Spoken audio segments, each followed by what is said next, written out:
Conselhos muito úteis para os pais de família, por Santo Antônio Maria Claret.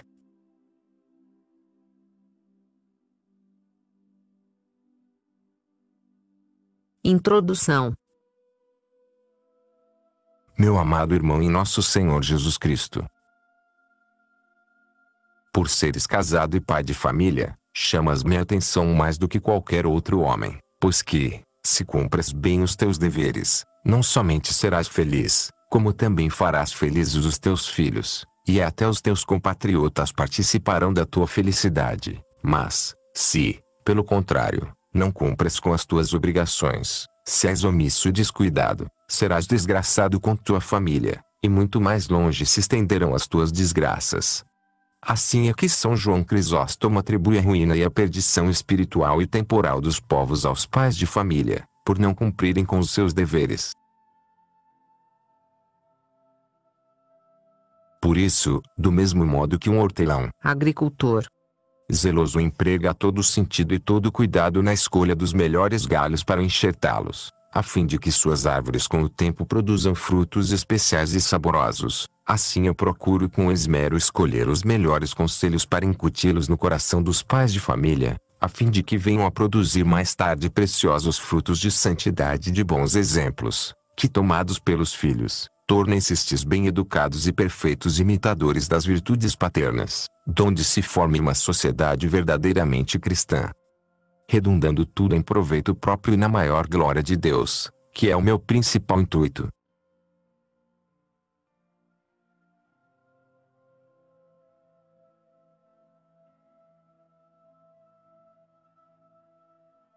Primeiro conselho: qualidades excelentes do estado do matrimônio, disposições para recebê-lo com proveito.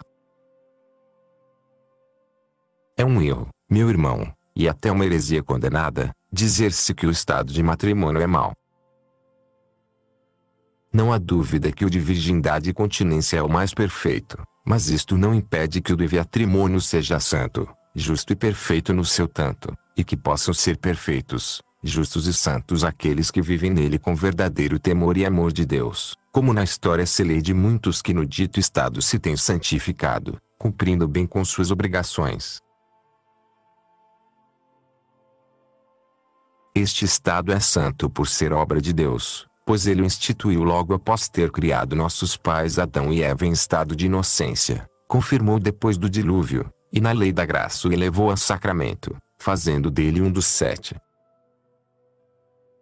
Além do mais, vindo o Filho de Deus para remir o gênero humano, quis nascer de uma mulher casada, posto que a mais pura e a mais casta das virgens, convidado para as bodas de Caná da Galileia, longe de recusar-se, assistiu-as, e nelas fez aquele milagre admirável de converter a água em vinho, o mais generoso.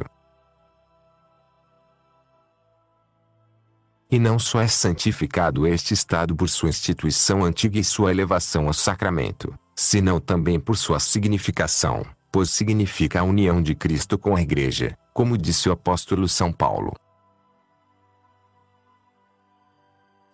Se os contraentes pudessem avaliar bem a significação, a instituição e a elevação do matrimônio à categoria de sacramento,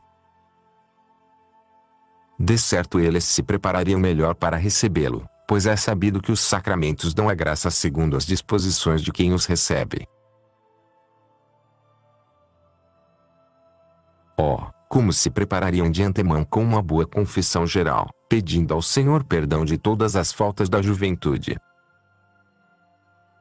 Não se tornariam indignos da graça daquele sacramento, como muitos, infelizmente, se tornam, cometendo pecados em seus tratos ilícitos. Não basta dizer: nos casaremos depois. Não, essa desculpa tem tanto valor como a do ladrão de uvas, que tirando-as sem serem de sua legítima propriedade viesse a dizer que já tinha a intenção de comprá-las. E assim como não faria bom vinho aquele que colhesse as uvas antes do tempo ou sem estarem bem sazonadas, assim tampouco conseguiriam a paz, a união e as demais felicidades aqueles que, com promessas de casamento, não aguardam as coisas para o seu tempo próprio. Portanto, Todo aquele que deseja alcançar a graça que necessita, disponha-se a bem recebê-la, pedindo a Deus, que não lhe a recusará, contanto que ouça a missa da bênção nupcial em que se contém importantes deprecações a Deus nosso Senhor, isto é, que o matrimônio torne santos contraentes, que lhes infunda o divino amor, lhes dê forças para suportar os trabalhos de seu novo estado, lhes abençoe os frutos do casamento e lhes encha das bênçãos do céu. O demônio, desejando a ruína e perdição das almas, procura fazer com que os fiéis não compreendam a virtude dos sacramentos, os recebam em pecado, sem fervor nem devoção, porque ele sabe que estes benefícios são espirituais, e é preciso recebê-los com fervor e boa vontade para que deles tirem o maior proveito aqueles que os recebem. É assim que com astúcia diabólica muitas vezes o demônio prepara desordens consideráveis por ocasião da celebração das bodas, tais como despesas excessivas, deleites repreensíveis e escandalosos, banquetes onde muitas vezes impera o grande pecado da intemperança, gracejos e palavras desonestas, e até jogos, danças e cantos impudicos, que só servem para excitar atos reprováveis, produzindo verdadeiras ruínas espirituais. Aí daquele edifício em que Satanás põe a primeira pedra. A fábrica mal fundada não tarda a ruir por terra, disse Jesus Cristo nosso Senhor, e certamente pode bem edificar uma casa quando os seus alicerces estão assentes sobre o pecado. As desgraças são sem conta, porque sobre elas tem grande poder o demônio Asmodeu, conforme disse o arcanjo Rafael, e então, perdidos estarão também os bens temporais, a saúde, e a própria vida, tanto para eles como para seus descendentes. E a história nos conta que 7 maridos morreram nas mãos do demônio, vítimas de suas paixões libidinosas.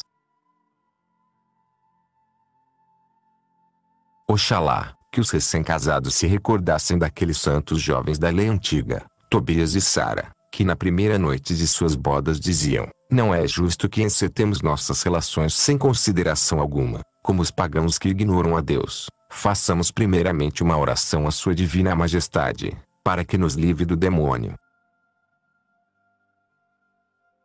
E foram livres do demônio, e o Senhor os encheu de graças espirituais e de bens corporais e temporais, e não só a eles, mas também aos seus pais. Ditosos aqueles que procuram imitar estes santos noivos, como eles, também alcançarão as graças do céu. Aqueles que procederem de modo contrário, deixando-se levar por seus desejos arrebatados, esses se verão estrangulados nas mãos do espírito das trevas.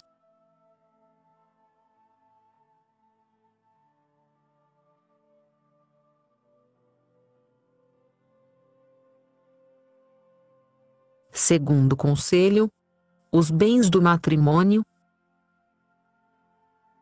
Dizem os teólogos, com Santo Agostinho, que são 3 os bens do matrimônio: bonum prolis, bonum fidei et bonum sacramenti. Bonum prolis quer dizer que o bem da prole consiste na procriação e na educação dos filhos. Este é o fim principal do matrimônio, e os casados que contrariam este fim pecam gravemente. É verdade que se de comum consentimento, digo de comum acordo, querem privar-se da liberdade que o estado de casado lhes concede, poderão se abster, pois ninguém os obriga, mas, se não se abstêm e procedem de qualquer modo contra o dito fim, então tudo quanto fizeram nesse sentido será ilícito, segundo o princípio non sunt facenda mala, ut veniente bona, quer dizer, não se devem fazer coisas más, para que daí se obtenham coisas boas. O fazer isto, já de si é mal, nem procede dizer que os dois se combinaram, porque tal combinação não podiam fazer. Ambos cometem falta, e se é um só que a comete, cumpre a outra parte procurar embaraçá-lo o quanto possa, rogando muito a Deus e à Virgem Santíssima para que se converta. O demônio estende destas armadilhas, e colhe assim muitas almas de pessoas casadas, Conforme conta São Francisco de Sales, alguém viu cair no inferno muitos maridos e mulheres por causa de pecados cometidos no matrimônio. Também Santo Afonso Maria de Ligório refere, segundo diz o padre Ros, que uma mulher casada havia aparecido, depois de morta, a uma filha, dizendo que estava condenada por pecados cometidos no matrimônio que não havia confessado. Acautelem-se os casados que imitam a Erionã, para que não sejam castigados como eles por Deus que lhes tirou a vida no mesmo momento e os lançou aos infernos. Oh, quantos casados, por esta causa, acarretam para suas casas misérias, moléstias e até a morte. Assim como o Senhor pôs limites ao mar, assim também o fez para o matrimônio, e ir além desses limites é cometer pecado, e ser castigado, certamente, por Deus.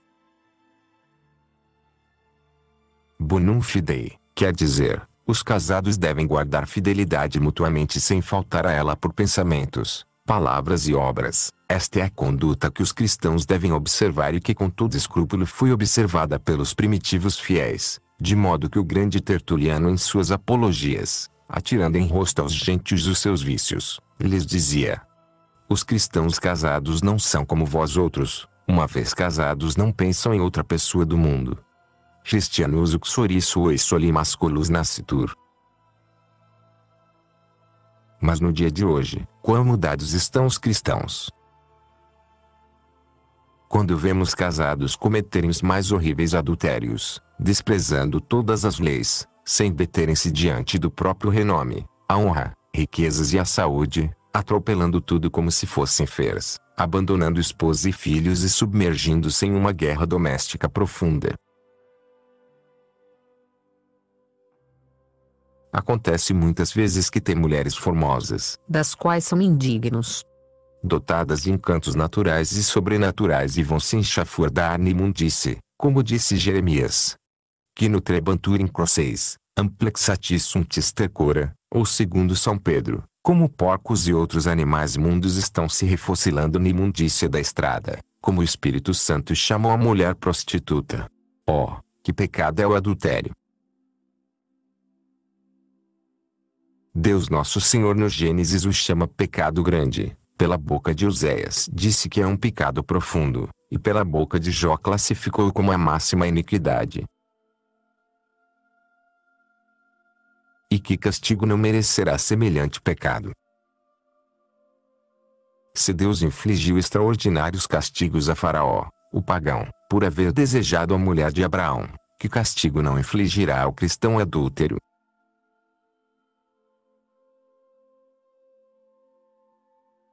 Até os próprios idólatras olhavam com horror para esta maldade e a castigavam tão severamente, que espanta ler-se a história nesse ponto.